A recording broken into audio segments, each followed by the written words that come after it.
এতিয়া মই আপোনালোকক 3 নম্বৰ কাপোৰযোৰ দেখাব লৈছো এইযোৰ বেবি পিংক কালাৰ এইটো সিজনত বহুত বেবি পিংক কালাৰটো বহুত ইন হৈছে এইটো কালাৰটো একচুয়াল কালাৰ এইখিনি এইটো কালাৰ যোনটো দেখিছে বিৰাটে ধুনিয়া কাপোৰযোৰ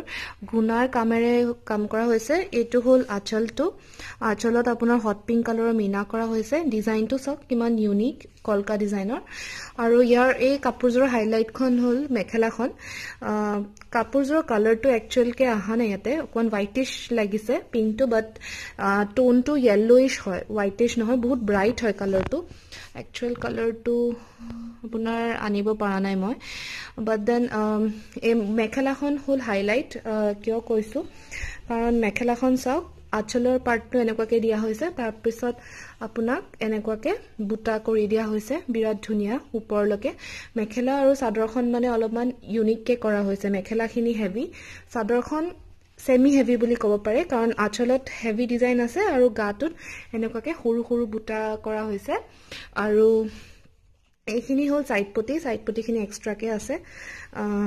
ভালকে খুলি দেখাও এটা এইখিনি হল সাইড পটি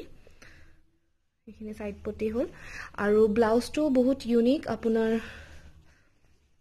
ব্লাউজটো এনেকুৱাকে 4 লাইন কে দিয়া হৈছে ব্লাউজৰ স্লিভছত যে দেখিছেনে এই ডিজাইনটো সাইড পটিৰ ডিজাইনটো যাতে স্লিভছত দিব পাৰে